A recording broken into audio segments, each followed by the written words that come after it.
morning and welcome to the Capital Gang. I am Oscar Semoyam Soke, and a lot of, should I say, discussion or banter in the studio before we settle down. Honorable Semoju is not in a suit this morning. Good morning, Honorable Semoju. Yes, Oscar, and welcome to Gang. In the studio, I have young veteran journalist Angelo Izama. Good morning, Angelo. We have missed you on the Capital Gang. It's been a minute. Yes. Thank you for having me. What have you been up? Angelo is not young. I said young old man. Yeah, okay. Yes. Same as saying Semoju is a young old politician. Malcolm Hamizo, you're most welcome to Gang. Thank you, Oscar. A very good morning to our listeners. It's good to be back. Okay, Honorable Katesh, most welcome to Gang. His name is Kateshumba Dixon. Yes, not Kateshi. What's wrong with Katesh? That is not his name. The man is in a fighting spirit. The moderator is introducing us. So, good morning, listeners. And it is not yet time to fight. Yeah. Is that why they were denied a name for their party? Cause yeah, I think I've just showed him a very big article on page 10 of New Vision about the plot to remove him from Chira municipality. I just want him to read. This is not NRM. It by happens FDC. each season of election. So, I think even NRM does. Okay.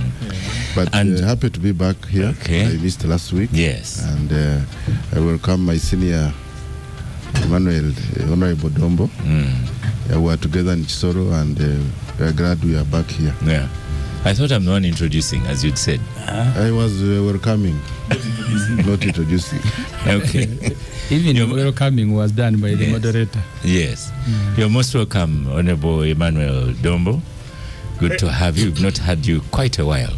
Thank you very much, Oscar. Good morning, our listeners. Good morning, gangsters and guests. It's a pleasure for me to be here. For you in NRM, you still only have one secretariat? Absolutely, yes.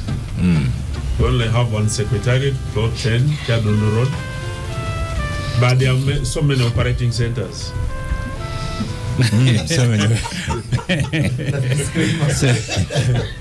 In the studio, we have Dr. Akankwasa Barirega.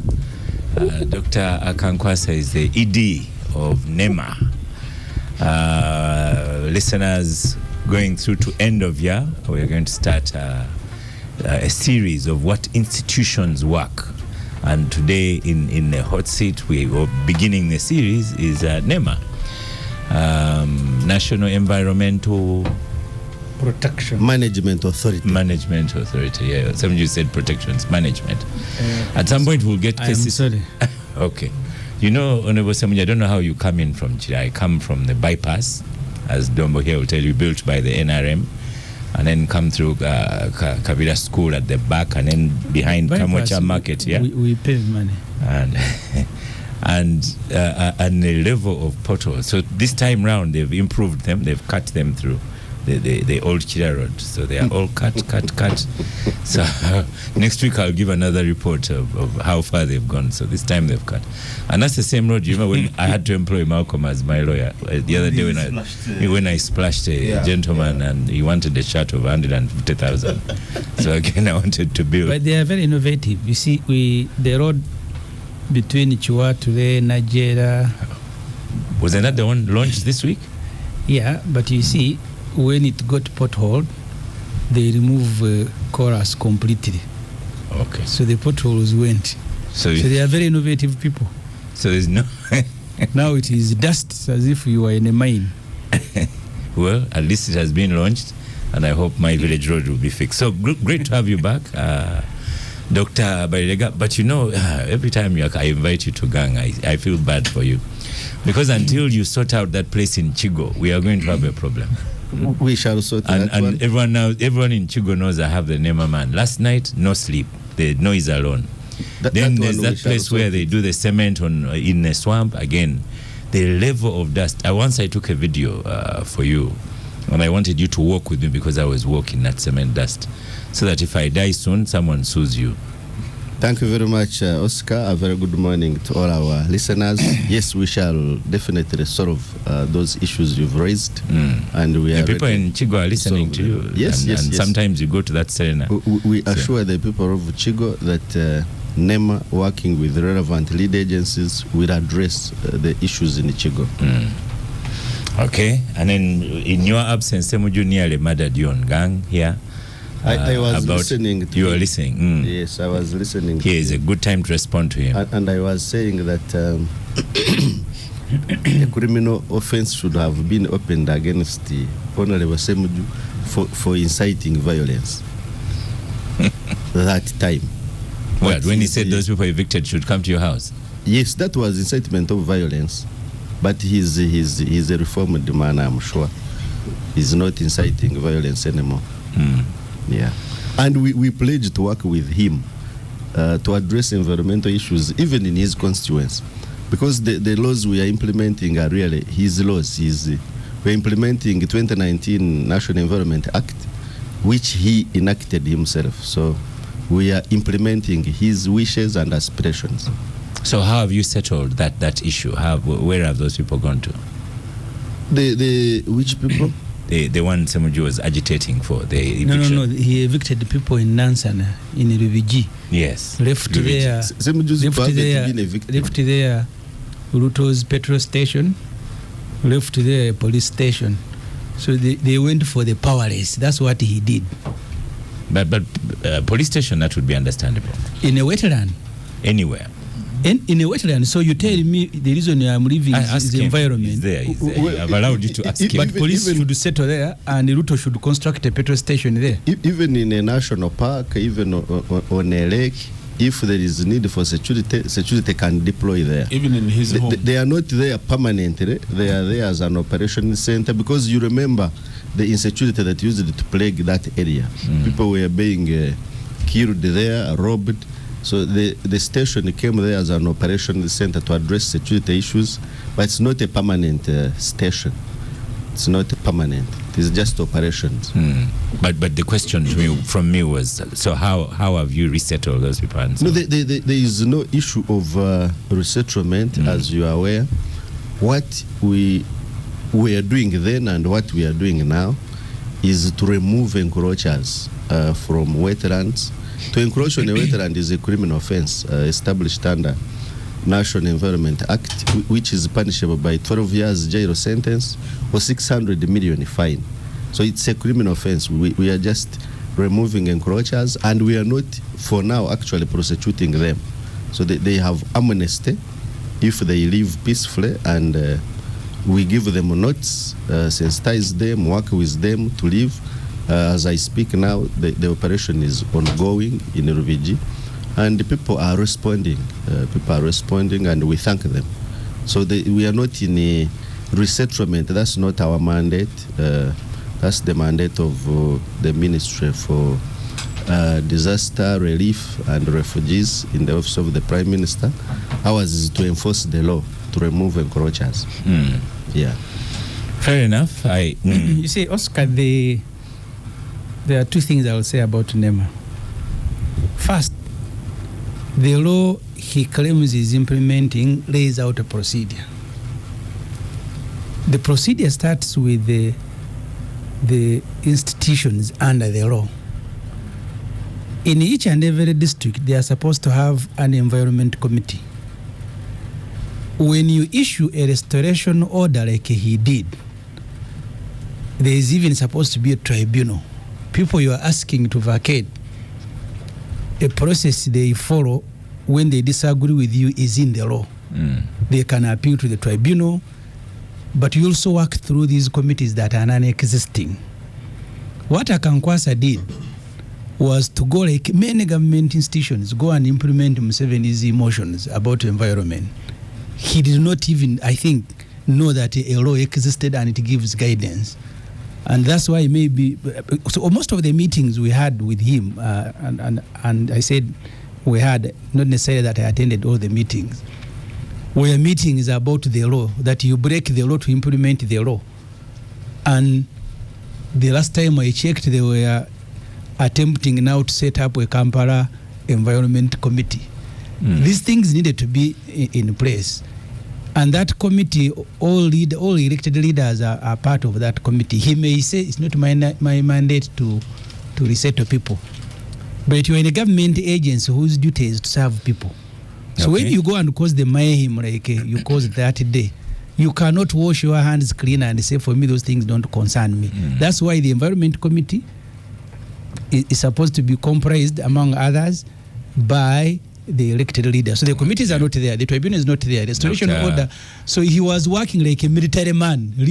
I want you to move, and they move. So if you don't follow the law, you cannot break the law to go and implement the law. Let him respond. But also, as I said, and deliberately he avoided the Ruto's petrol station there. He spoke about the police. I don't know, maybe even Ruto is providing security. That you go to the area, chase the ordinary people. Ruto's petrol station, you don't touch. You make the point. We've addressed the matter of the fuel station for a long time, but if you give me time, I will talk about it. But let me first clarify the misstatement, the misfact that has been laid on table. I have been hearing it, that you require an environment and a natural resource committee before you do enforcement of the law. That's not true. It's not in the law, neither is it in practice. What he's talking about is district environment and natural resource committees established under the National Environment Act. These committees, their composition is known. It has the technical teams and the political team, including MPs.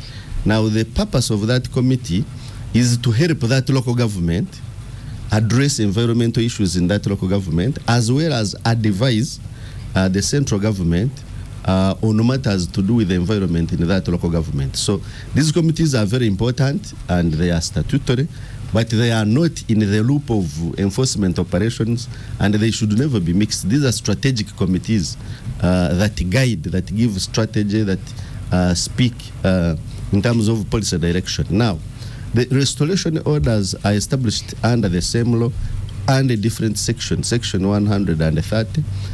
Before, if somebody has encroached on a place and you want to remove him, the law provides that you give them 21 days notice, which you give them, and within 21 days they have a right to appeal the order to the ED, and the ED establishes a review mechanism which is in place already, and people have appealed. Some people of Rubiji appealed, and their appeals have been heard by the review committee. So all the institutional requirements for enforcement are in place. The courts are in place.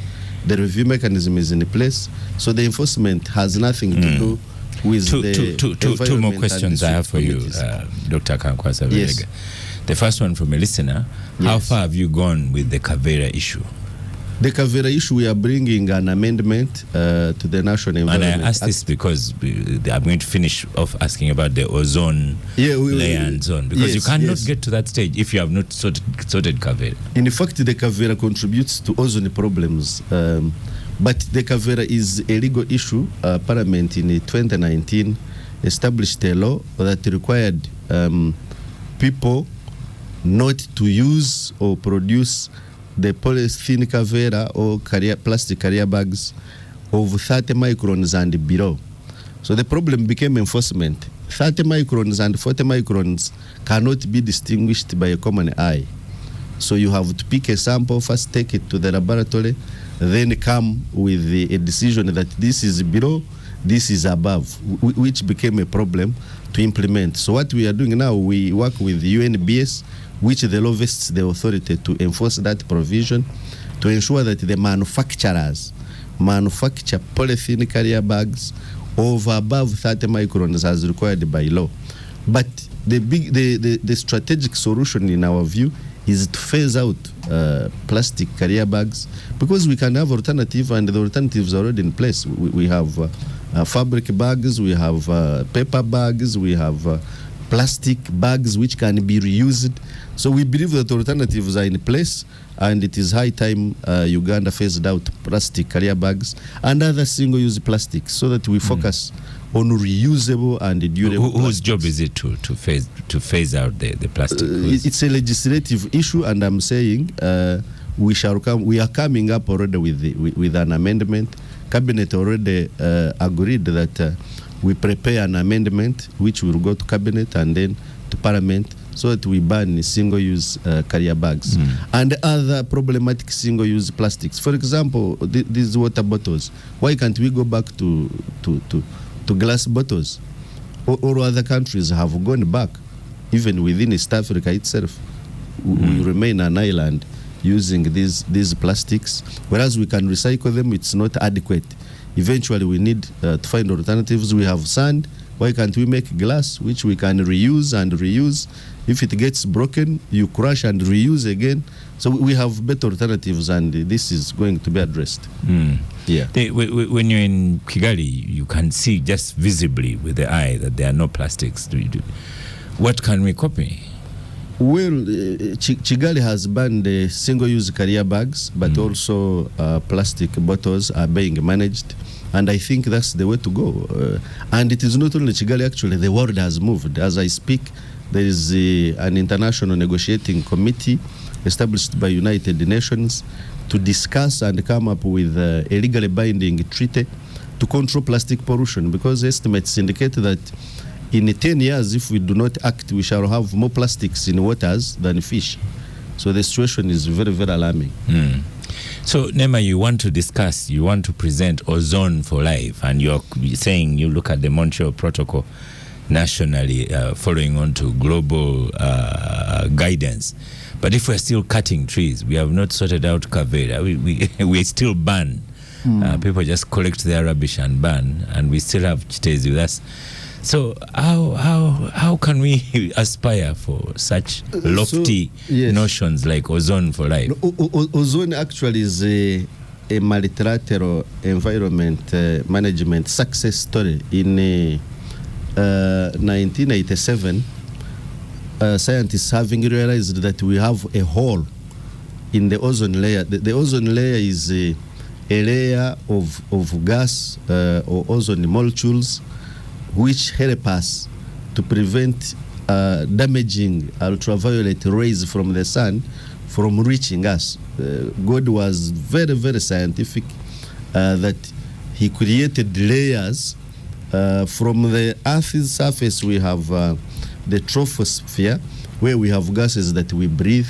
Then we have stratosphere, and then we have the ozone layer as you move to the sun. Now, this one helps us to capture the ultraviolet rays from reaching us. You see that scientific design. People who don't believe should believe actually that God was remains the biggest scientist. So because of these are things you should tell Samuju. Me, I'm a practicing teacher, so yes, it's very, very important to have belief in God, because if you look at the Earth's surface and its design, it cannot have been accidental. It's scientifically designed. I'm telling Samuju that this is on the syllabus. Okay, but so because of but doctor, you continue with make it relevant to us, Uganda. Yes, because of our human practices, particularly use of chemicals called chlorofluorocarbons, or chemicals that have carbon, chlorine, and fluorine. These chemicals which were used in refrigerations and air conditioning and other ozone depleting substances like halogens. Now, these ones eat up the ozone layer and created a hole. And when the hole is created, these ultraviolet rays come and cause skin cancers, cause cataracts in eyes, and also affect the productivity of crops. And the sources were refrigerants, air conditioning chemicals, but also agriculture. Agriculture, use of fertilizers releases nitrous oxides into the atmosphere, which also affects the ozone layer. So the world realized that we are going into a crisis, and in 1987, the world unanimously agreed to come up with a protocol, the Montreal Protocol, to address the issues that were depleting ozone. And I can tell you from 1987, it is the only treaty in environment management where you can see that progress has been made. The ozone layer has been healed, not completely. It is estimated that the ozone layer will be, the hole will be completely healed by 2070. But so finally, Dr. significant Kankwaso, progress what are has we been doing made. in Uganda? Yes, No, in Uganda we are bring doing it to Uganda. a lot of things. Policy reforms. Uganda ratified the Montreal Protocol in 1988, just 1 year after its enactment. We've phased out substances that deplete ozone. Chlorofluorocarbons have been phased out and replaced with hydrofluorocarbons and environmentally friendly refrigerants. We are training the technicians in a partnership with Chambogo and other vocational education institutions, so that when you go to repair a fridge or an aircon, you use certified and approved gases that do not destroy ozone. So we are doing capacity development of the technicians. We are giving them training kits. We are also raising awareness amongst the general population not to engage in activities that release these gases that deplete our ozone. Reforestation remains top on our agenda, and the last time I was here, I updated the nation that we are making progress, albeit slowly, but there is progress. The forest cover is recovering. The forest, the wetland cover has also appreciated by 0.2%. I'm looking at you the way Kamala Yes. Harris looked at Yes, Donald Trump. 0.2%. And so we have to talk about continue working reforestation. together. We have to continue working together to ensure that we heal the planet. If we do not heal the planet, ultimately we shall perish together. Cats and pets and his dog. It's the way I'm looking at Dr. Kankwaso when Why? he talks about reforestation. Yes, we are But doing reforestation. Our forest Where? has improved. Our forest cover has improved from 9%, from only 9%, having reduced from 45%. We are now back to 13%. So there is progress, and our target of 2040, yes, we've now recovered from 9% to now 13%. So there is progress. And don't look at that as a small achievement. Don't look at that as small achievement, because look at the population we had in 1962. We had just 8 million people. How many people do we have now? So you cannot expect to have back the 45%. It's not possible. So our target is actually 15 by 2040. So we are on track to achieving the 2040 targets for afforestation. Oscar, let me start with you, I just want to find Dombo. in addition to what you have said. You're going to support me maybe at the end of the show when I ask him, at the end of the hour when I ask him if there are any resignations about Kitezi and so on. But to have his very big ideas when we still have a few things to sort out, how can you support NEMA, Emmanuel Domo? I must warn you, are seated in a chair where you support everything government. The expectation from public is very horrendous. And all NEMA work depends on the availability of resources and goodwill from politicians. There are two things that must be available in order for them to execute their mandate. Unfortunately, quite often when NEMA wants to implement its mandate, the politicians, because they associate with the population, either incite them or mislead them on what should have been done in order to enable NEMA do what they're supposed to do. You're looking at Semuju now. Not necessarily Semuju. I come from an area where the other day we were in Kisoro. When you look at the land practices in Kisoro, you see that the people, it's a very tradition. It's an old community which was trained. When you see the land preservation practices, and you come and overfly Buganda, as we came from Kisoro, we overfly. You can see here. You all came here, so you don't have the same pressure like Uganda has. No, but even in From wherever you lived, you all came here. But even in Butaleja, Yes. when we were young, we used to take clean water from the river and you drink it. Right now, all rivers in Uganda are silted. But And this also is Kisoro has higher population pressure than Central in terms of population pressure. So as government, for us, we are going as a party. Now, I'll first of all talk as a member of the NRM, because environmental protection, and the directive by the president, who is also national chairman of NRM, basically wants to protect the environment. One of the mistakes that people usually make, we don't know that we all share the same environment, those living today and those who live in the future. And it is the responsibility of those living now to ensure that we conserve the environment so that those who will be born later can get and partake of it without destroying it. So for us, we shall propose the legislation. We shall push our members of parliament to ensure that they provide the resources, but also push government to ensure that the resources that are required. But now the remaining part is the goodwill from all the actors, especially the politicians who usually want to associate with the population even when they may be in the wrong, but also to find out.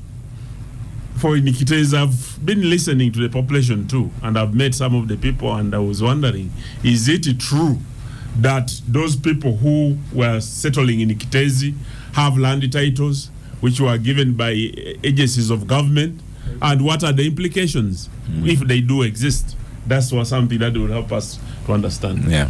Angelo, recently you've been reading the annual report, coincidentally, of NEMA, and here you are with a big man of NEMA. Yeah, I exercised my privilege of knowing the man. And he's industrial parker, he's in a veteran. I had an advance copy. Industrial park. Let me switch off your microphone. No, it's okay. You can. No, you know, Semuju is misbehaving, but most people don't know that when he first came on radio in 2003, I think, I was his first producer. So he's a trained heckler. Yeah, and he has a career. He's built a career. You know, No, we never trained him to do this. Be a heckler. These are bad habits he picked up when he crossed the lane from journalism to politics. Yeah, they've come with age. But look, yes, I had the advanced copy of the 2023 environment report, which is recommended reading, very sobering for everyone. And a lot of the things that my colleague from NEMA has said. Can your office share it now on X as presented? Yes, it's online. It's already published on our website. I really recommend people read this, but also I think if you're younger than us here in the studio, the future, which really lies on how you manage the environment, even forget about the political institutions of the day. The future does not look great if you do not make interventions now. Anyone who just listens to radio or is online will be aware that, in Libya, a dam was burst, people are displaced. Today I heard in the morning that in Myanmar, there's a typhoon there that has completely upended the place.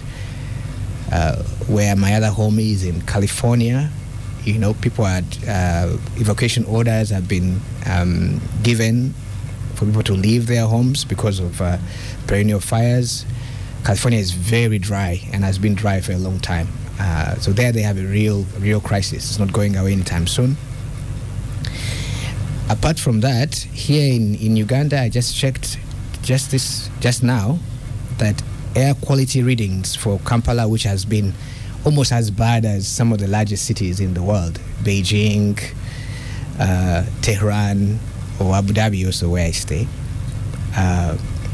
Kampala competes because the particulate pollution here is so bad, and you just have to go to the hospitals and talk to the doctors, and you'll hear that respiratory diseases are up, and children particularly are affected. So if one does not seize this crisis and focus on it, I think it doesn't matter where you stand politically or institutionally, we're all going to be in a bad way. And I was recently up country in two sides of the country. I went to Moyo, stopped by Germany there, where we have that Zoka Central Forest Reserve. Zoka is, Zoka is, I think, almost 60% of that forest is gone. And now the other day, the Germany people did something good, which is they impounded 20,000, I think. They impounded 1,000 bags of charcoal, and now they have auctioned it. But we've been encouraging people, to where the law is not present, to be activist citizens and seize these lorries and do something about it. If you go to the east, where there are tons of wetlands, all across, especially in Busoga, the whole place is choking with plastic. It's depressing to look at. Anyway, the NEMA report highlights the following. First, urban population growth is not going to slow down. 20 million people in urban areas, and I think that's a conservative estimate, by 2040. And these things we're talking about, the climate change events, those two are applying pressures. Air quality is bad, and protection of wetlands, no matter how it is put, is still poor. So, just to conclude, I think that the problem here is really with the political establishment. Regulation is not the preferred response, Oscar. If you plan well, you have less to regulate. So when politicians say we have passed a law to deal with a problem, it means the problem already exists.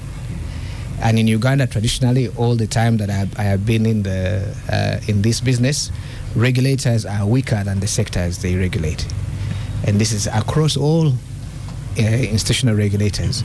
In fact, in the forestry area, they just become protection cartels for senior military officers who collude to cut down trees, politicians who send civilians into forests to grab land. These are just our realities. So regulation is not the preferred response to dealing with the environment. It means something is really bad. I think the political establishment needs to get its act together. Mm-hmm. You mentioned Kigali and Rwanda. What is happening there is quite simple for everyone to understand. The establishment has set the high standard, and the institutions are following. Thank you, Oscar. Malcolm, you've recently been in Ghana. Are they any different? Are they better? Are they? They're slightly different, but not that much better. I think the issue of plastics and pollution and the environment is one that I think Africa is going to deal with a lot more than the rest of the world, partly because the regulations in many other countries, and like Angelo has alluded to, they are in a difficult position in those countries, but the regulators are better off than we are here. Whereas regulation is not, by the time regulation comes in, you have challenges. I think that it remains one of the best tools alongside civic awareness to be able to address the challenges that we face. I was just quickly going through some of the statistics here, and probably Dr. Kankwasa wants to update the Global Forest Watch, because some of these statistics really are not in tandem with what he's saying about forest cover. Maybe there's a difference between primary forest cover. I'm not a technical person on that front, but all the graphs that I'm looking at over 2001 2023 are showing loss. Either it's a 2.8%, 14%, 7.2%, 15%, all of it is decreasing. Maybe the rate has slowed down, and that's what he's saying, but that doesn't, again, dovetail with the several stories we hear about forests being given away. We don't have to go too far. Zoka is under threat, Bugoma is under threat, and several others. Those are the ones that have made the headlines, but there are several others that are under threat. So for the platitudes that he's presenting here, I think those should be matched with actual solutions, because if the response to Kavera is another law, we know that almost 20 years ago there was a provision that was made What happened to that one? Have we analyzed why its implementation wasn't effective? What are we doing differently? Between 2009 and 2019, when NEMA, when the Environment Act was passed, there was no limit on the microns for the Kavera and all of that. But some of these things are just put in place to tick, boxes and say we are protecting the environment. Honorable Semuju here responded, I don't know if it was loud enough for our listeners, when Honorable Dombo was talking about the president's insistence on the environment, protecting the environment. And Honorable Semuju asked, from who? Who are we protecting the environment from? And the people who are in charge of protecting the environment, what are they doing to protect, or to safeguard the environment themselves? Who is protecting the environment from them? Because if you have a police station that is being protected in a wetland for security purposes, when you look at the construction, it's a permanent structure. It is not one that you will you would permit, I would think, with NEMA standards, to be put up in a wetland. And you're saying that structure needs to stay to protect the people, to protect the environment from the people. And maybe a petrol station where no one can go. But that police station was donated by the petrol station, and maybe that's where the linkage is in terms of that station staying together with the petrol station. But all those that's just a microcosm of the challenges that we are facing. When you go into the sand mining issues around sand mining, at what point? How do we get to the point where Chitezi happens and it doesn't necessarily wake us up across the board? Because there's a lot of conversation about what we do for waste management now, but there isn't enough that is being discussed about a more comprehensive approach to address the different aspects that would lead to another Chitezi. When I think it was I don't remember who mentioned sand mining. Sand, we have enough sand, we can make glass. Yeah.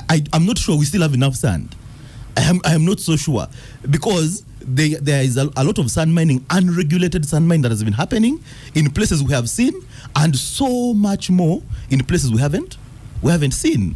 When you look at how different mining is done across the country, there is very little regard for the environment, whether it is the mercury that is used in gold mining. And yes, there are laws against all of that, and I'm glad Doctor confessed that the challenge has always been enforcement. So before another law comes into place, can we go backwards and ask ourselves, what about enforcement can we change so that the laws that are currently in place, and you see, this enforcement shouldn't be dual, because it's only used, the enforcement in Lubigi that the doctor is hiding behind is to remove. But how did they get there in the first place? How do we enforce the protection? And how do we do that across the other wetlands which are there, which are being occupied by certain individuals? And that's where the problem is, that if you had enforcement equally implemented across the board, then maybe the future would be bright. Katesh, you're with national parks and tourism and so on, so you are very much vested into good environment. Yes, it's very, very true, because even in our small investments in tourism, we have a policy of not having plastics on board, because if you go to places like Solo, they are some of the only remaining places where you can enter and you feel you are enjoying fresh air, but also the forest is visible. But I just wanted to say that NEMA is empowered by law to enforce environmental regulations. So the ED, on the aspect of enforcement, he cannot run away from it, because, and this does not mean that he has to work alone, because he has all the other state mechanisms to help him enforce. So as far as issues of enforcement, we hold you accountable as ED. And the president has come out clear about issues of environment, which as a party, as NRM, personally I support. The last time the ED was here, for example, I raised the issue of deforestation. Yesterday, when I was coming from Chisoro, I had a meeting with some of the leaders in my constituency. And I asked them, has it rained? They said, no. So-and-so has prevented rain. Who is that so-and-so? An investor comes, he goes into a village and sets up a factory to cut trees and get material for plywood to export. Imagine in a place like Shema, you set up a factory, you have no raw material, but all you are doing is tell people you bring a tree, 4,000. That is what has happened in my constituency, in the whole district. And no one has acted, including NEMA, and I raised it here. I raised it with ministries. So for me, I think I would like to understand the statistics the ED is talking about of increase in forest. Is it 10%? Is it per year? Can you go down to a district level so that we understand as politicians what do we need to do to raise awareness? Because for me, I know in Tanzania, for example, that investor ran out from Tanzania and is not alone. There are very many who have come. Because in Tanzania, they said, for you to set up a factory, to cut trees, to get materials for plywood sent to China, you must have a source of raw material. So there must have been maybe a big forest you have planted or bought, but you can't go into a district where you know the moment people cut trees, you have zero. So on that enforcement, there is a lot to be done. The issue of plastic, we've talked about it. You know, last year when we were going to play East African Games in Rwanda, the golfers, we go with our bags. The moment you reach the airport, this wrap you do at the airport to protect your bag, they have to remove it. You cannot exit the airport with plastic. So if we talk of the enforcement of the 30 microns, all the importations that come into this country, the focus has been perhaps on the bag, the kavera itself. But what about things which are wrapped?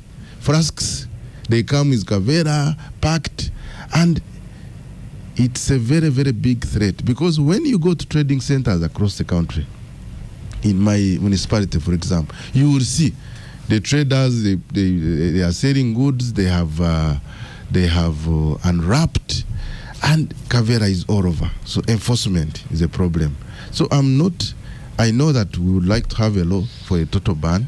And by the way, as a country, if we ban plastics, there will be a very, very big gain in employment for our people. If we focus on crafts, we have all these banana fiber bags can be made from all these things we have. You will have that industry actually grow. There are many countries that have done it. So the argument of loss of employment does not hold water. And I think if the law comes to Parliament, we should be able to support it. We will create mass employment for our people, but deal with the problem of environment. By the way, Oscar, this is not just environment. It is going to be a food security issue. Because if you go up country, you see the productivity. The banana, which used to be so huge, you see the plantations, it is shrinking, the product, the size. And that's because the soil has been stressed. We are not having fertilizers, but even the water, it no longer holds water. So there is a problem. Finally, again, NEMA, you have to sensitize people. And I think we've talked about it, me and the ED here, because there is confusion. If you go to my constituency, for example, sorry to refer to it, we have the biggest, I think the largest mining sand deposit in the whole of Western region after Ruera. I literally have almost the whole 2 parishes. All the sand that builds comes from there. People have been surviving on that sand. there is confusion about what, because the enforcement, people take advantage, they come raid people, and there is a lot of confusion in what their role is. When I read the law, I know when we are doing the Mining Act, we removed the issues of building materials to bring another law, which we should expect soon, to be able to bring a law that sustainably uses, manages issues of environment. Even in the mining law, there is an aspect of restoration. So you can actually mine sand, and after mining, recover it and plant trees. And we need to have those bylaws after setting up passing the building materials law, so that we can help our people. Even the issue of bricklaying, I think we've discussed it. It's also there's also a confusion. In Shema, we produce, I think after Kajansi, we have the big factories that make Mategura, the roof, the bricks, tiles in Bugonji and all those places. And so there's a lot of confusion. Do you tell the people, get out? Is that necessarily destroying the environment, or they can be assisted in terms of how do you do economic activities sustainably within the environmental guidelines? So for me, there is still a lot of work on enforcement. I do not think NEMA has done very well as expected on sensitization. You still have a very big, I have invited you many times to Shema. You keep complaining of money. But even with the little, you have environmental officers in the districts. Let's find a way of making them active. You know, Shema is far away from Chigo. I still haven't managed to get him. So to Chigo, if nothing has been done in Chigo, then we should stay on Kameme until. I want us to go back to Dr. Kankwasa. There's a doctor friend of mine listening from Ghana, and he says Galamse is killing Ghana. You've heard of the expression? Yes, I've been to Ghana for Galamse is illegal mining. Where you come at don't say it in Ruchigawe. Dr. Kankwasa saying it in Ruchigawe, Galamse. No, it's Galamse. Galamse. Illegal gold mining. Yes, I am aware. It's a big problem there. Rivers are polluted. 38 forest reserves are no more due to Galamse activities in Ghana. There's a listener here, Cleophas Bagumire. It says, inform the ED that Orizi River in Mbara is encroached on from all banks and it is drying up. It's true. In case you didn't know. It's very true. I've been there and we are taking actions. Yes. So what do you take from this discussion, Dr. Karpas? First of all, I'm happy that we are having this discussion and there is realization that we have a problem within environment. And the solution let me read this for you. And the solution is not going to be... Dr. Kankwasa, this is, I think, the one. At Semoyam Sokezi on X, Ruto's fuel station exemplifies our problem. Selective application of the law. We give away forests for sugarcane growing, allow sand mining, and establish factories in wetlands. All this is by the rich and chest-thumping people who evict the poor. So a lot of that is captured on social media this morning. Yeah, first of all, I don't know Ruto's petrol station. I'm not aware of Ruto's petrol station. Because you don't have to know everything. We are telling you. Tell me. But I was saying that I'm very happy that we are having this discussion and that there is realization that we have a challenge that we must address as a nation. And this challenge cannot be addressed by government alone, neither can it be addressed by NEMA alone. It should be collective effort by all the citizens and government. You see, unlike infrastructure like, say, a road where government can make and deliver the road, government may not be able to make environment and deliver it. The government only guides the citizens to make that environment. Because whatever you do at your household level affects how the environment outcome will be. So it cannot be a blame on government. It should be a national issue which we must address together. Now, sustainable use, which has been raised by Honorable Katesh, it's true you can do sustainable use of wetlands. You can use certain resources, bricklaying, clay mining, sand mining, but regulated. What we've been having is really illegal bricklaying, illegal sand mining, where there is no restoration at all. And that's what has brought us where we are now. So what we are saying, let's organize. If you want to do bricklaying, organize yourselves into a community association for bricklaying, and we shall help to guide the community on how to do this, and that's the way to go. Plastic pollution, it's a big problem where everyone has said. I have nothing useful to add but to confirm that we must agree to address the problem. And I'm happy that the honorable members of parliament here are expressing support, so it gives me much happiness that we are in the same direction. Very soon we shall be in parliament on the same. The plastics, plastics has been addressed. The alternatives, there are so many, and if you go to Indonesia, they make shirts from banana fibers, shirts and a lot of fabrics. Now we have a lot of them here. So when we phase out single-use plastics, the economy can actually benefit further than we are getting from single-use plastics. The statistics from forests, my senior here read the statistics, I think, for natural forests. Those are statistics for natural forests. But the overall forest cover has appreciated from 9% to 13%. It's not that we are saying that we have made it, not at all.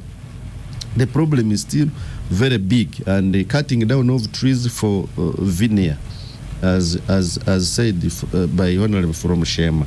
It's true, and the government has had to come up to ban export of timber, as you are aware. Because of that, government has also come up with a ban on export of raw materials from forestry products. They must add value here. So the problem has been realized, and the Prime Minister already set up an interagency committee to stop this from happening, and we no longer license any factory for production of veneer where there is no confirmed source of raw material. We no longer do that, and that problem is already being addressed. That position is contradictory, because you see some ministries in the government have given licenses to export, while the law says it is prohibited. So we want to know what is the current position. If you say that they have banned them, but the factories are still operating, you can come to Shema now and see what is happening. People are pointing them out next. That's NRM style. You ban the public and private, you continue. No, there is a clear. Dr. Akankwas, I'm giving you another extra minute, then we'll stop for a break and move. But also, in your final responses, has someone resigned at NEMA about Kitezi? Why would someone resign in NEMA about Kitezi? People died. Maybe first explain. In Kitezi, people died. NEMA does not manage Kitezi. So no. Why should somebody resign in the NEMA for Kitezi? NEMA has no responsibility for Kitezi at all. Absolutely not. NEMA, you see, NEMA has responsibility. NEMA is a regulator. Disaster. NEMA is a regulator, and so we license and monitor compliance. 2 licenses to manage waste. We license waste transporters. Now Kitezi was condemned by NEMA in 2015, and it's on record, and KCA has not denied this. They have accepted. They have made statements. So we knew that there was a problem. There was already. no enforcement for you. You condemn and then watch it. No. The issue was, if you enforce, then what? Does the waste come to the streets? So the issue is to find a solution, and the solution was being found in Mukono, where people opposed the establishment of an alternative landfill, as you are aware. Now, but we should not even be thinking of landfills in the 21st century. We should be talking of value addition to waste. And are you saying these things anywhere else? In 2022, we did approve a project for power generation at Chitezi by Ministry of Energy and Mineral Development. So that was 2022. So the world should move from landfills because waste has value. Just separate waste at source, have plastics separately, they can be recycled back. Have glass. Dr. Kakwasa Barega, final word on Captogang. Yeah, final word. Yes, final word on Captogang. Final word is really to thank the gangsters for the words of wisdom and encouragement, and also for the ideas on how we can better our improvement, and to call upon Ugandans that the war to liberate the environment is on, and this war must be won together.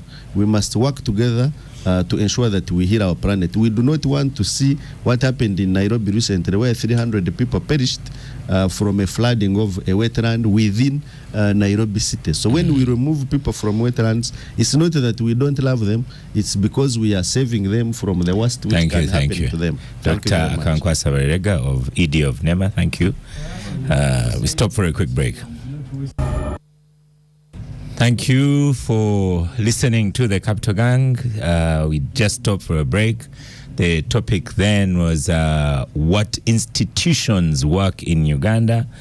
I'd like to have that theme running to the end of year. So send on X suggestions of what we should discuss. I had a conversation on Osemuju with Wilbrod Owor of banks. So he agreed that he will also come and sit in a hot seat to talk about the banking system, because the last time we touched on it, you heard what people were saying generally. And we're on Space as well, so follow us on X Space or Twitter Space. Emmanuel Dombo, you did not have to come with your chapati in the pocket. We have Star Cafe here. I know, I'm not saying you brought one, but Star Cafe is good. I didn't know the regulations. Thank you very much. You can't start. I'm back right away. Yes. Oh, because the seat is... Maybe he was fearing that he needed to take one out of his pocket and he had not carried one. But no, we are very safe. So, Honorable Semuju, before we get to... Or maybe we should start there. Before we get to what? Before we get to why the Electoral Commission rejected your party's name, we're in a situation where the Minister of Justice said that the PLU party or pressure group may have more MPs after the next election. So you were talking about contradiction. This is the Minister of Justice.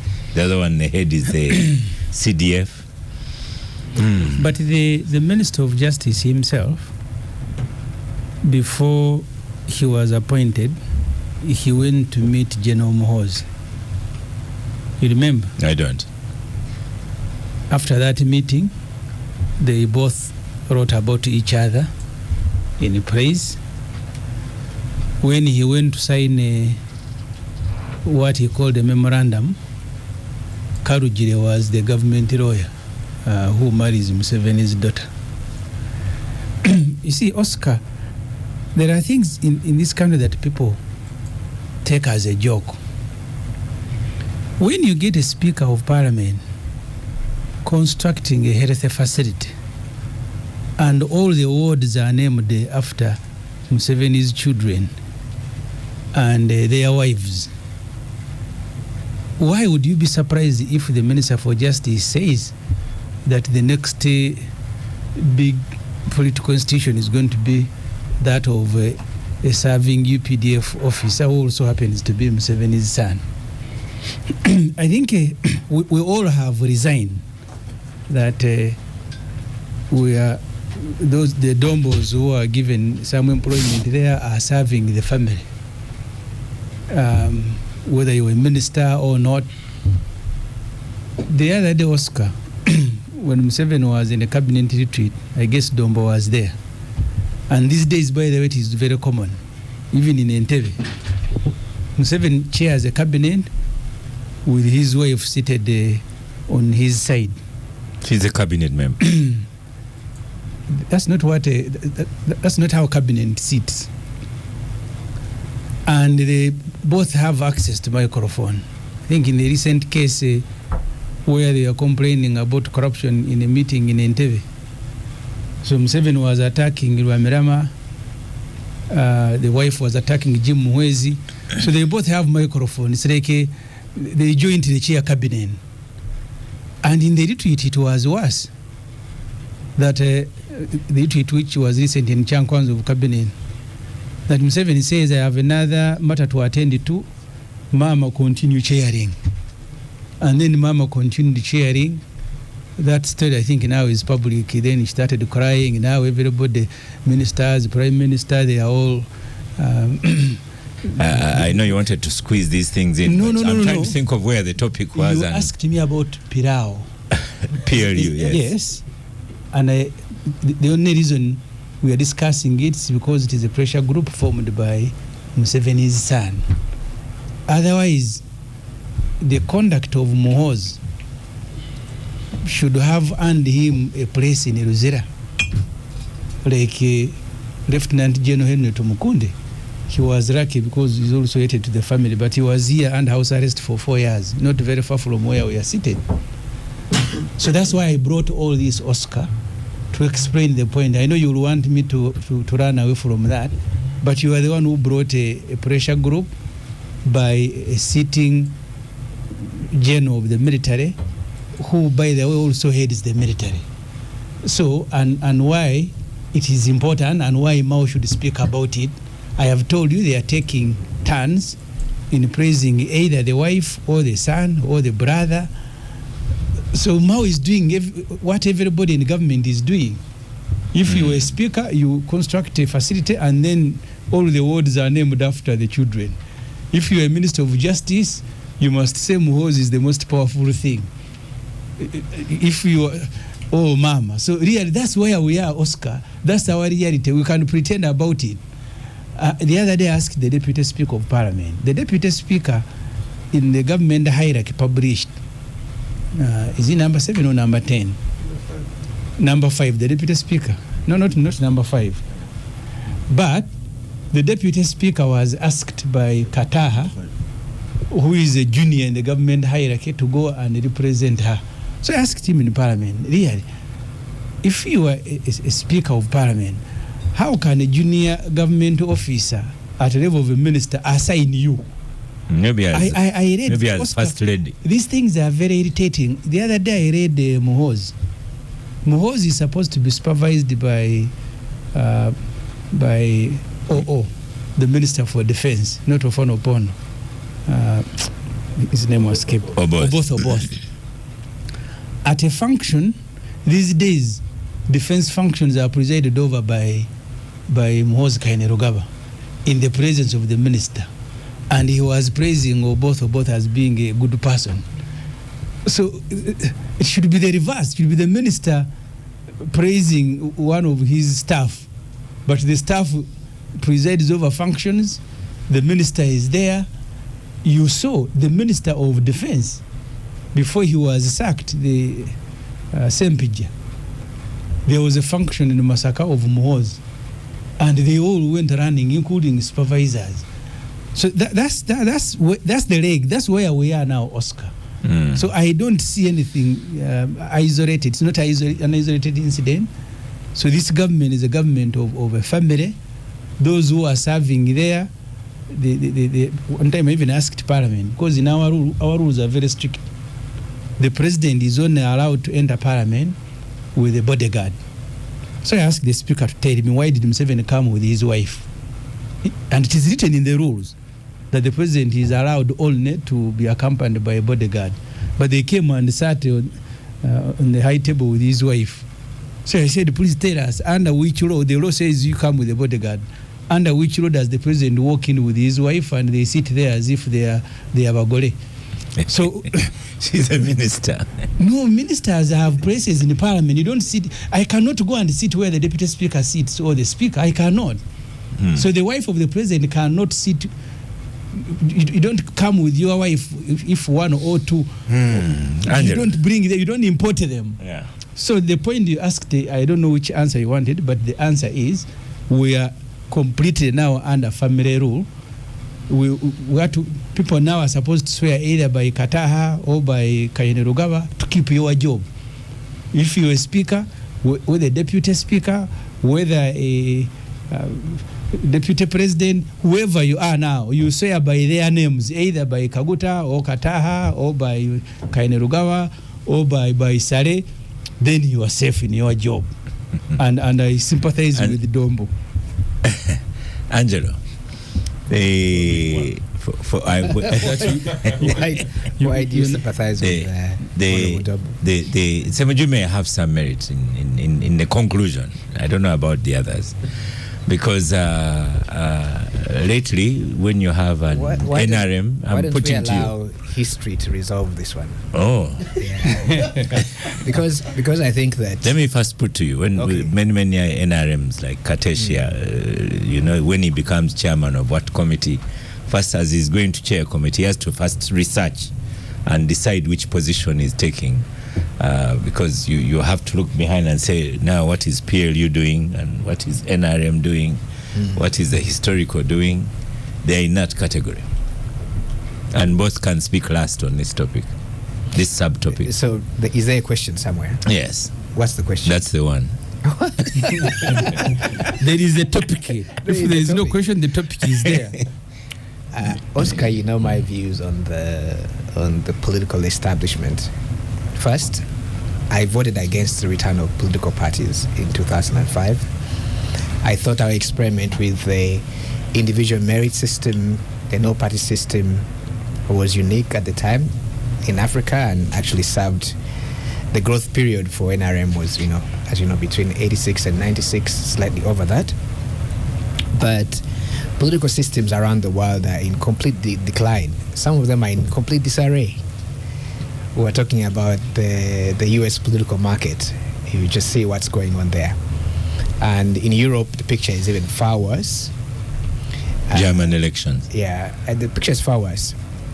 Here in Africa, the demographic trends have already essentially pushed politicians to the corner. And let me give you, just by way of avoiding your question, okay? Let me give you an example of this.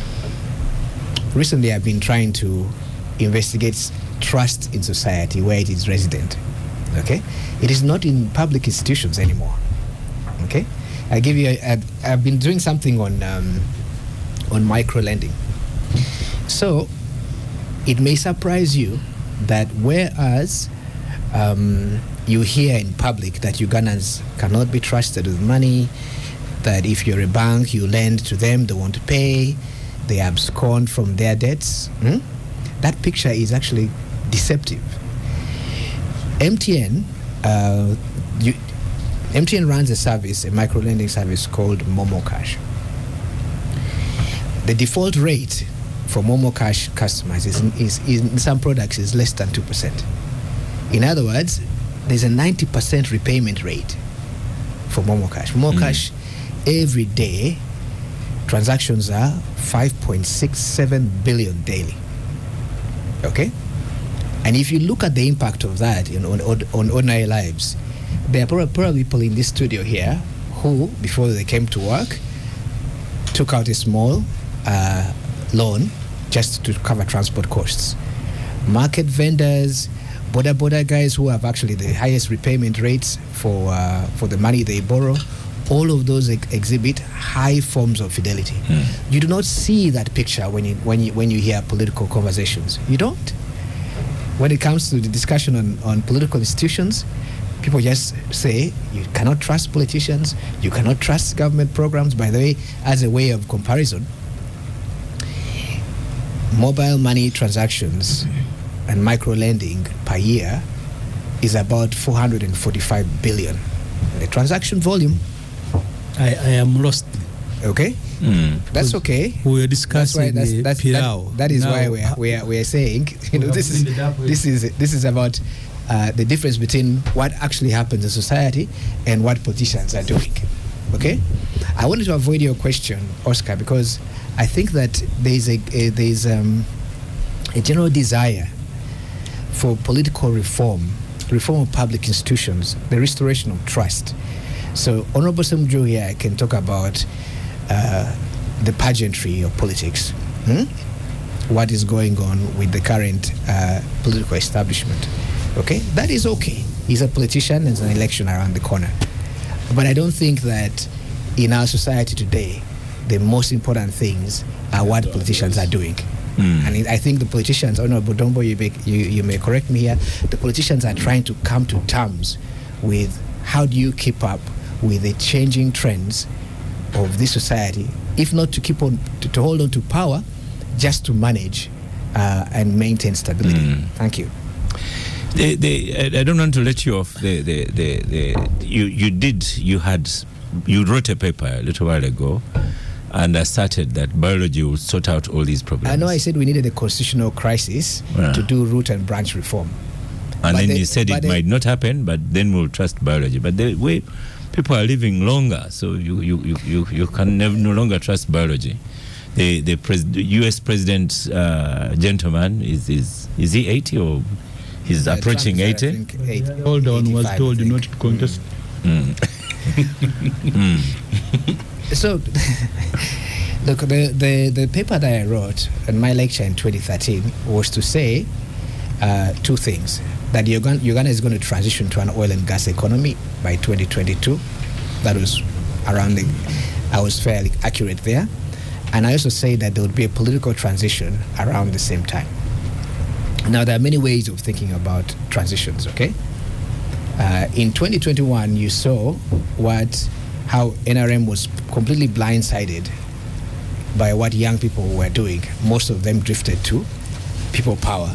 Maybe had people power not turned into a political party and become a movement, we would have had what happened in Kenya here already. But I think the transition has happened in waves and phases. The mistake that politicians have is because when you are an elected official, sometimes they behave as if they understand and they manage society. They're like editors, you know. An editor can think that because I struck an opinion off the page, it means that I have, somehow constructed the way people are thinking. No. So society has moved, and I think that transition has already occurred. That is my view. Now, the motions that we are seeing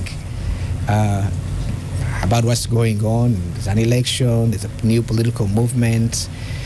General Muhoozi has his PLU. I have said publicly, for me, the thing that I associate with General Muhoozi is his age. We are both 50 this year, okay? And we carry the same kind of concerns because we have been in the waiting room forever. Okay, I think he's agitating to have an opportunity of his own, to make a contribution.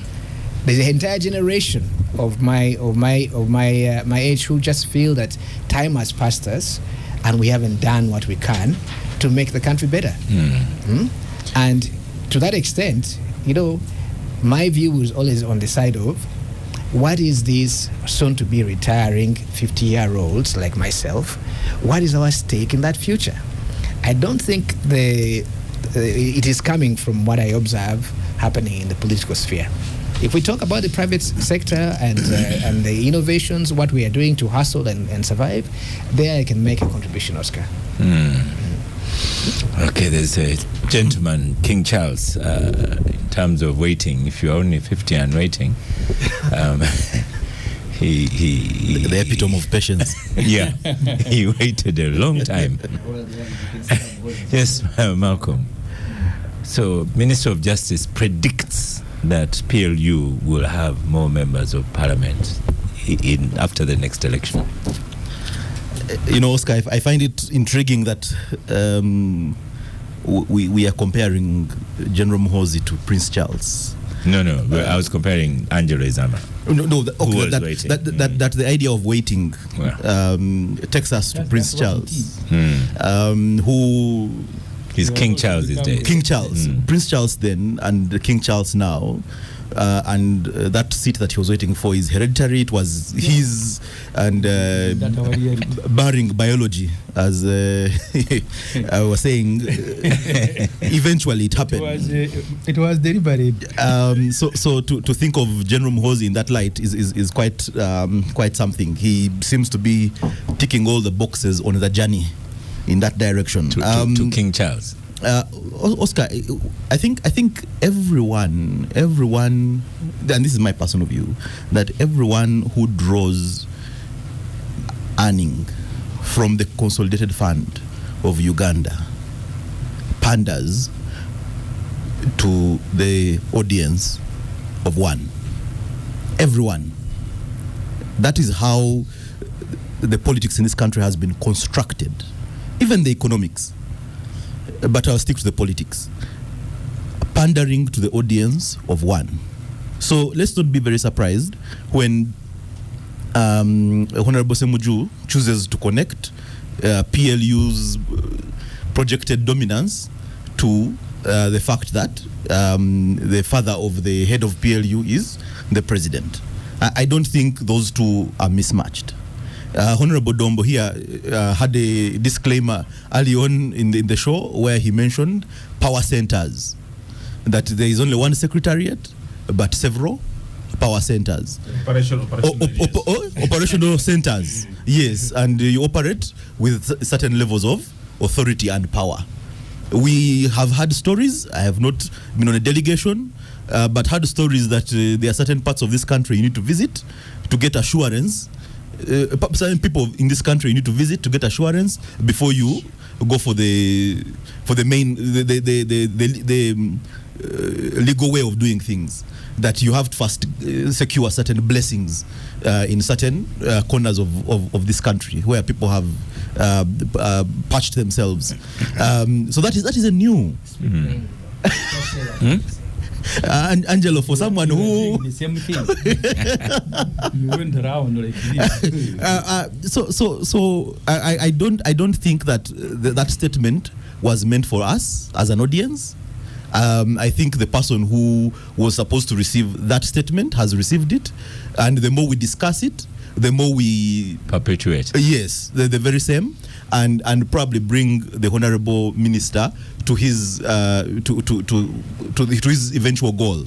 You will recall that, and there's something that has been going around recently, because this minister is not only Minister of Justice, he is also the President General of an opposition or erstwhile opposition political party. So you shudder to think with what hat is he wearing when he's saying these things. So how do you go back to a political party that is supposed to contest, and you're saying a civil society organization that is PLU is going to have the majority members of parliament, unless he's probably crossing over. Even the opposition politicians, by the way, like I said, everyone who draws a meaningful salary from the consolidated fund is pandering to the audience of one. I don't want to preempt other topics, but I'll leave it at that. Okay. Katesh, message here says, Honorable Semuju's allegations are not based on fact. Cabinet is chaired by the president, and in his absence, the vice president chairs. Then the prime minister, and in her absence, the deputy prime minister. The minister of education attends cabinet like any other member of cabinet, and when she wants to make a contribution, she raises her hand and is picked upon like any other member of cabinet. Semuju is not a member of cabinet. Cabinet ministers are number 10 on the order of precedence for Uganda. You know, So whose message is that, Oscar? To yours. To No, read. who has sent the message? I'm going to say people who attend cabinet. So they are nameless. Go on. Oscar, I will not talk about Semuju because for him I know his pet subject But is. who has told you to speak about? You asked to speak about PL, you want to speak about I'm Semuju. responding to the message because he has given a message. But if Semuju doesn't talk about President Museveni and the family, they will not go well. Yeah. Oscar, we have 529 MPs in the Parliament of Uganda. The average age is 46.8. It's going to become lower. And The out of average age. average age. out of the 529, about 203, I think 203 have master's degrees, 16 have PhDs, and 196 have bachelor's degrees. So you have a fairly educated parliament that is young. The parallels with the PLU, which is, is a pressure group, are rising out of one major issue which Angelo hinted on it, but he was cutting around it, is the questions around this educated young population that ranges between, say, 40, even 60. When will they have an opportunity to make a contribution and sort of what some of the problems that they feel we have failed too. They have failed, sort of. And when Angelo says he's 50, you think about retirement. When he retires, will he have actually contributed solving some of the problems that we have been seeing? And that's why you see the rise of John Muhoozi and the followers that follow him, because everybody feels, for example, people have been educated, they have gone out, they have been in the region, and we cannot face sort of a problem of potholes in the city, and therefore everybody thinks perhaps if this generation comes in, maybe they could do something. They can build on the achievements our seniors have made and do things a little bit better.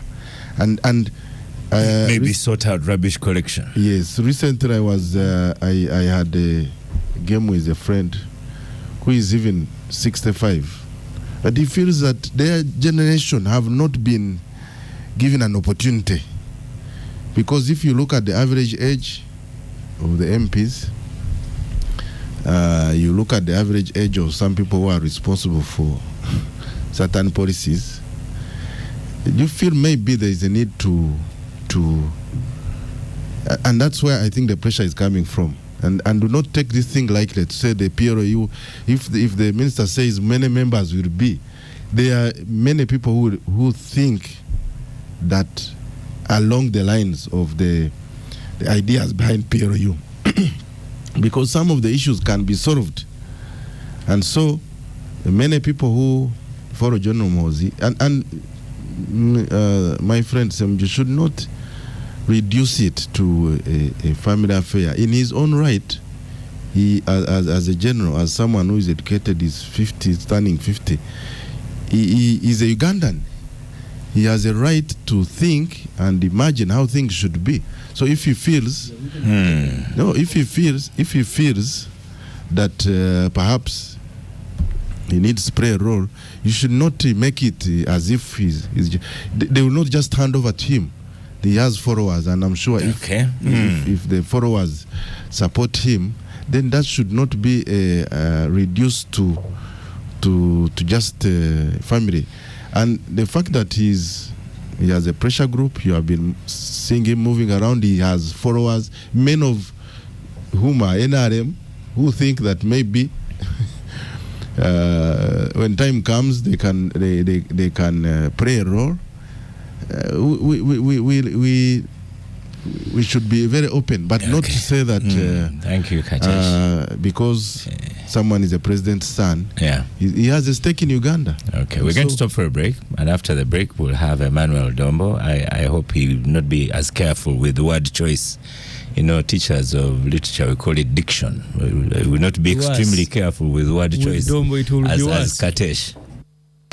Welcome back from the break. This is the Capital Gang. Emmanuel Dombo, you are next on microphone. Maybe I should rephrase, because this a long time ago I asked Katesh, are you a member of PLU? Then he told me that I'm asking him the wrong question. Then he did all sorts of things on that show. Let me start with you. Are you a member of PLU? No, I'm not. Okay. First and foremost, I'm a member of the National Resistance Movement. And I speak for the movement, specifically for the national chairman, for the organs of the party, and the formal decisions that are taken by whichever organs of the party have decided. And but General Muhoozi is the CDF and is the son of the president. And he has formed a pressure group called PLU, which is a friendly force to the national resistance movement, because I've not seen it competing or contradicting anywhere. When your microphone is switched off. When my brother Honorable Semuju describes the rules in Parliament, he quotes the rules which were made without anticipating the situation that we are living in now. Nobody knew that at one time we shall have a president whose wife will be a minister, but now we have a president whose wife is a minister. And when you extend the protection of the president and his family, those who are envisaging protection which are within the law, and when the wife becomes a minister, she doesn't cease being part of the first family. So when she comes and sees where the president is, and that's where the most protection is, that is purely because the first family is the first family to be protected, and that doesn't breach any law. So some of the things require common sense to adjust, but also could be going in the future. They may envisage to find out which other amendments may be done to the law should a similar situation occur, or to prepare for similar or even worse situations. So these are issues which for them as members of parliament they should go. But going to the issue of my brother Honorable Mao mentioned, and the issue of Pilau or PLU, Honorable Semuju prefers to call it Pilau, but it's PLU. And I want Honorable Semuju, when you read the papers of today, you can see that there is a young candidate being mooted by the National Unity Platform against Semuju. Now, perhaps they are not as young. The Honorable said, let the man speak. But now, when you look at this, to people who don't know, to me, I saw it when myself I went out of parliament and I was replaced by somebody younger who has since also been replaced. And this is the real transition. The transition people are talking about started happening long time ago. And every time they talk about the transition, they look about the office of the president. And but when you go to parliament, like Honorable Katehi stated, you see that really all the people, all the elderly people who used to be there. Yes, Moses Ali is there, but how many Moses Alis are there? Previously, that's why you see that the young people on that side are planning also to get there. So, but Mao, I'll use the Uganda proverb, which many people, I think that's what many people are trying to do, which says that Kijomanyi, Kinyagavitono, because we are all in a situation nobody knows what exactly is happening. I want to tell you this. Because for us in the national resistance movement, let him finish. For us in the national resistance movement, we have the president, we have a term we are running, and we have processes that are beginning, and the NRM will come up with its candidate when the time comes. And we believe strongly that President Museveni is going to be on the ballot, and we are going to is going to be on the ballot, inshallah. And so when that time comes, but also the son, who is the CDF, has been mobilizing in the country in such a manner that would portray him that what if it happened that tomorrow something happened and he became? Would you be taken unawares? So people are strategically positioning themselves in such a way that should either of those happen, they should not get them by surprise, and they should not be left by the transitional movement. And this is basically what people have been doing. And so Robert Mao, when you look at the members of parliament, all the young members of parliament, even in the constituencies, the voting, when you look at the statistics of the recent census, the voting population is going to be younger. So the population in the parliament, all the members of parliament are going to be younger, and many of these young people would want to either associate, those in National Unity Platform here in Kampala, would want to associate with their principal because it's their age, he talks about their generation. But when you look at the movement side, the person who has exuded himself talking about the young people, their aspirations, and their age has been General Muhoozi. So should it happen that tomorrow President Muhoozi is elected? Your microphone is not on. Let him finish. Should it happen that tomorrow General Muhoozi is elected the president? Yeah. Nobody would want that to happen. And the coach or the train of transition takes them unawares and they are left behind. This is basically what is happening. But for members of parliament, I will say this. There are so many laws that require modification and amendment when you look at it. One of them, we have just been to Kisoro for the burial of the honorable minister. And at the funeral, before they could bury, people are already politicking to find out who should be replacing the minister. Would we want to look at that law and find out when should a by-election happen if a person has been deceased? This is something that could be looked at. It did happen when the Right Honourable Speaker of Parliament died. And it put us into contradiction in northern Uganda. People couldn't understand that is what the Constitution says. The Constitution says that when the position of the Speaker falls vacant, there will be no other business in the House other than the election of the Speaker. And now, Parliament had to sit to receive the body which was out of the country.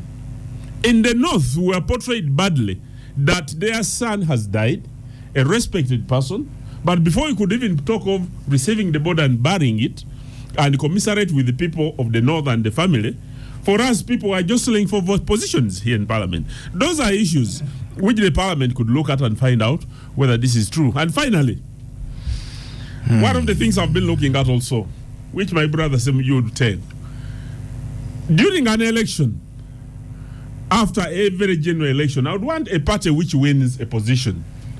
This is my view. It's not a view of NRM, first of all. You are allowed to express your view. If a party wins an election, in a general election, let that win be for 5 years.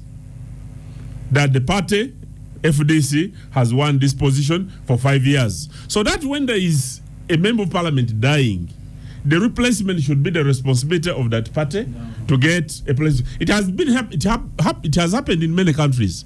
So this is jurisprudence which can be copied either from other countries as is happening. Because whenever we go for by-elections, when you look at the cost, is it necessary? When you look at the altercation that comes with it, is it necessary? These are issues you must be debating instead of debating PLOU or Pilau. Okay. Yeah. One thing just I want to quick advise. addition. A quick one I want to advise Semuju and his group. You know, rather than ranting about PLOU, no, you see that diversionary. Coming next on Parliament on microphone. Rather than ranting about PLOU and Muhoozi as an individual, you should actually be mobilizing to counter. If you think that you can, if for example you stood together, would you be able to get more votes than him or not on merit? So that's what you should be focusing on, because competition, it's a democracy. We are open. So I'm coming to you. So Honorable Semja, I'm coming, but first listen to this. There's a message here of someone, even 40-something-year-old MPs and senior officers feel they've not had an opportunity to make a contribution. And is PLU a pressure group, civil society organization, or a social club? So Joe in Kampala asked Semuju, tell us what the first family did to you so we can resolve it. But hey, now, before, as you answer. You want me to answer? Yeah, yes. Yeah. But I have a letter here saying maybe because we want to go to FDC as well. It says you only submitted the color white and royal blue and a symbol of a phone without a full description of the said symbol and color submitted for reservation. This is in response to request to reserve name, color, symbol and slogan under the proposed People's Front for Freedom. So there's a response from the Secretary Electoral Commission saying maybe the people changing to opening a new party, they've not done enough for their request. The letter from Electoral Commission raised the issues that are of two categories. The first category is that they wanted a printout to see how those colors look. They want to see how white looks. So they said, you send us a printout Of white and royal blue. That is in their letter. Okay. They want to see how white Well, it says looks a like. description. Yeah. They also said they want to see how the phone we will want to be a symbol of our party looks like. But they say they closely remember the one, I'm resemble coming to that. Okay. So we have done the printout and sent it to them. The other issues they raised are issues that cannot be raised by the Electoral Commission. They said this blue resembles FDC. First of all, almost every party that has registered there has blue. UPC has blue, GM has blue, the dominant color of NUP is blue. I don't know why Electoral Commission thought that for us it will be a crime if we have blue, yet everybody else has blue, and they didn't stop them. But we have responded and told them, if you didn't know, you have the following parties that have blue. Tell us why you should apply a different standard to us. But also blue has shades. You cannot say, and we also reminded them the colors of the FDC that were registered. FDC registered yellow, red, blue, and green. They said. But they singled out blue. It's as if that data was being responded to by Nandala. Then they said, your name is close to People Power Front. And we told them, you the same institution, you have registered the Democratic Party. You have registered Social Democratic Party. You have registered because they say the initials may confuse the public. You have PDP. You have Triple P. Said, are you the same Electoral Commission that registered these parties? And when it comes to us, you are telling our initials will resemble. So we have responded, Oscar. We now wait to see Justice Byabakama, a judge of High Court, and his group, what they will say. So the first two that are legitimate, that they want a printout to see how white looks like, we have printed. Maybe we are naive not to know that the Electoral Commission doesn't know how white looks. We have printed white. We have printed blue. We have also given them a picture of a phone to answer. Maybe to me that's legitimate. But the other issues they raised, we have only drawn their attention to what they have done before and asking them to revisit that decision. Emmanuel Dombo. Response to the new people who want to start People's Front for Freedom. First and foremost, I wish to sympathize with my brothers because the response of the Electoral Commission may delay them. But I thought this may give them the rarest opportunity for them to reconsider their position and find out whether it is too late for them to go back and reconcile. Because to the people of Uganda, to see individuals who can't reconcile in an organization, when they disagree tomorrow in the country and they're in charge of the country with the guns, what will they do? What will they do? But he did not kill the other. Museveni did not kill other organizations. You want to go, but at the same time you want to go and kill the others. Which one? That's why we went for referendum. Free them. No. They Dombo, you are more intelligent than that. No. Bwana Semuju. So you don't remember that Museveni closed the parties? Is this how we conduct business? Yes. No. So you don't remember Dombo? Continue. No. Bwana Semuju. So you've made the comment. Let him respond. This portrays the new organization in such a way to the people of Uganda. They will keep asking those questions. They will say, if these people can disagree to the level that in order to form a new organization must kill the other one where you have been, what will happen when you disagree in a country and you are the president and commander-in-chief? That means others will go to exile. So this has given them an opportunity to go back and reconsider.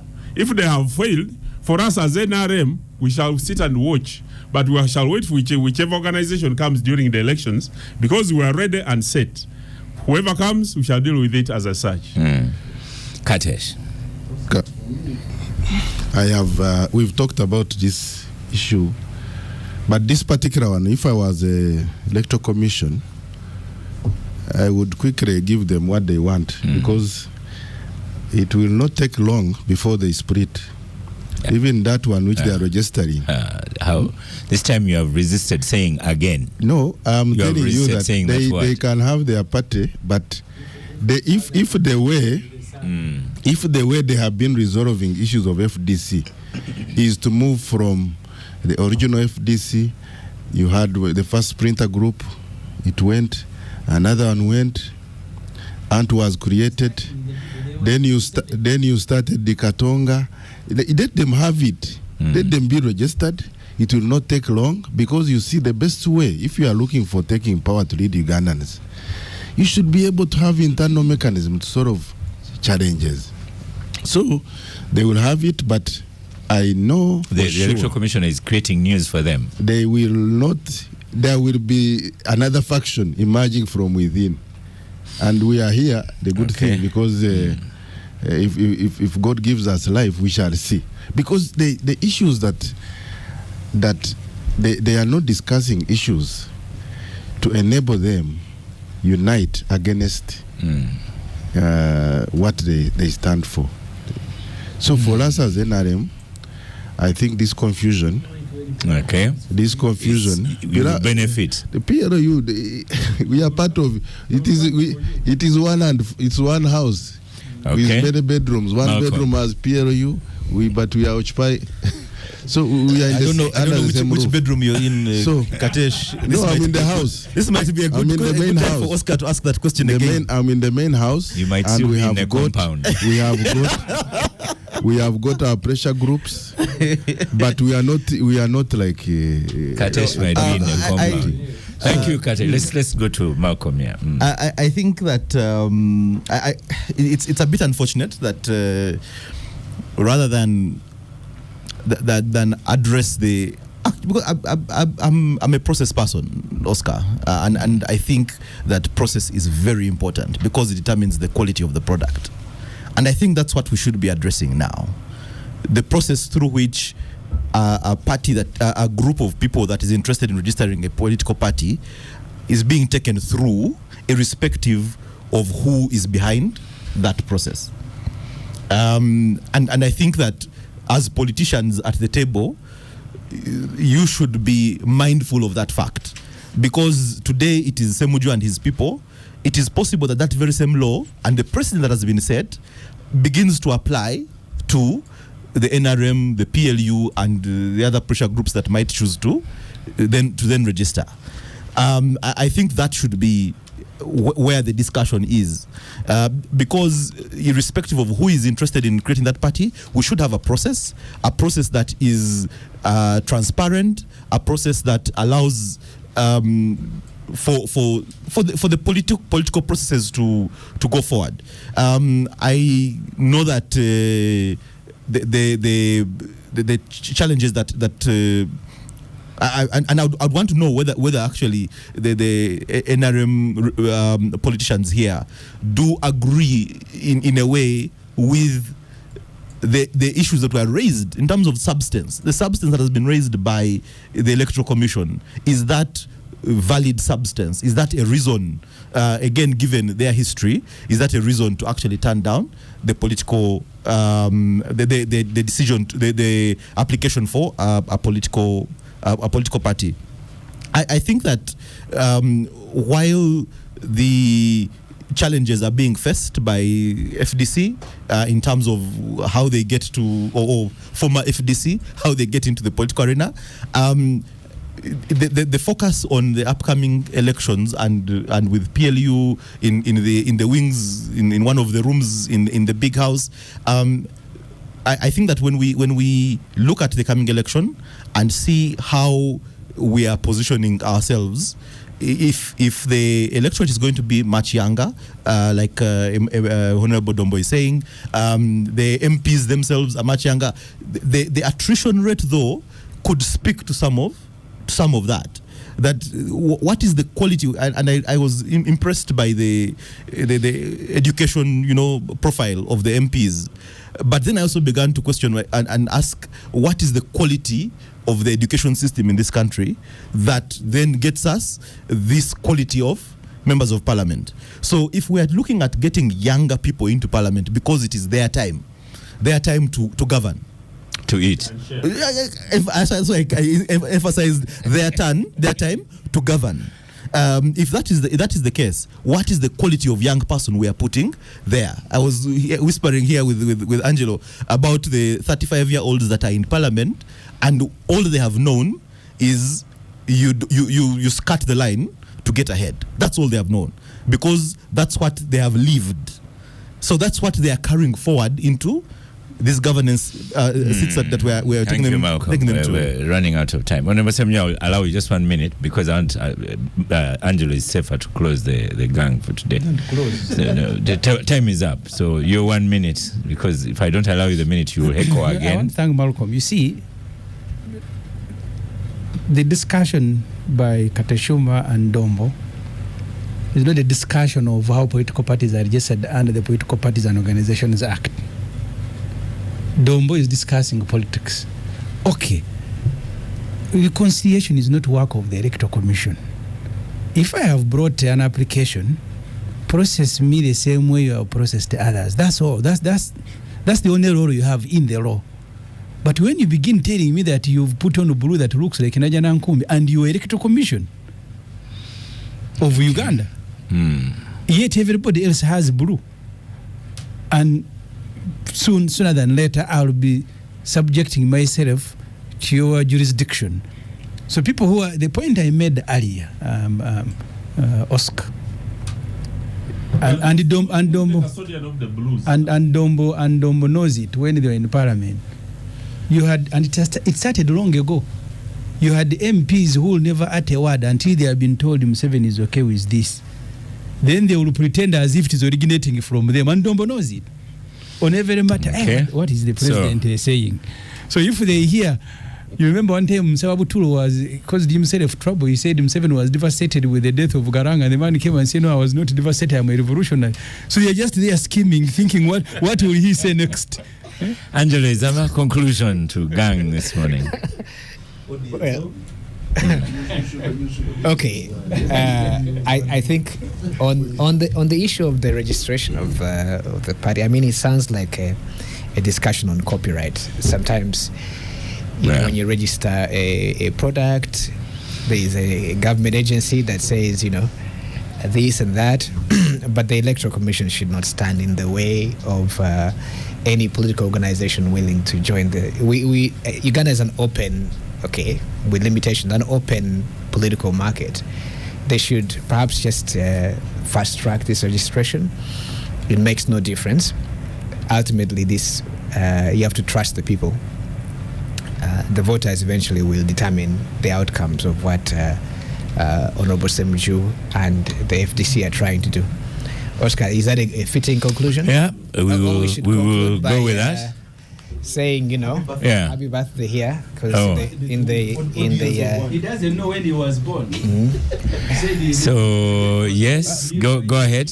That's all right. Yeah, there are things with the happy birthday. Saying that no, he said in writing that he doesn't know when he was born. The was assigned to him.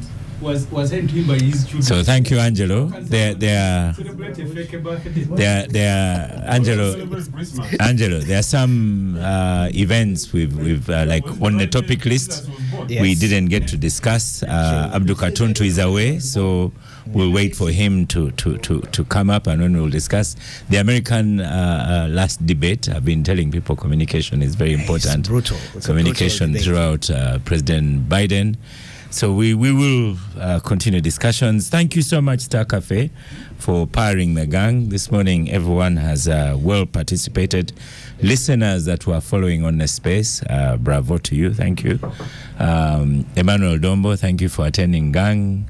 Honorable Katesh, thank you for attending. Honorable Ibra, thank you for attending. People usually it's Tim Kalejira who writes to me when I say things like Honorable Ibra says you should say Honorable Semoju. And Malcolm Bamizo and Angelo Zama, thank you so much. I am Oscar Semoy Amsoke, and I shall see you next week.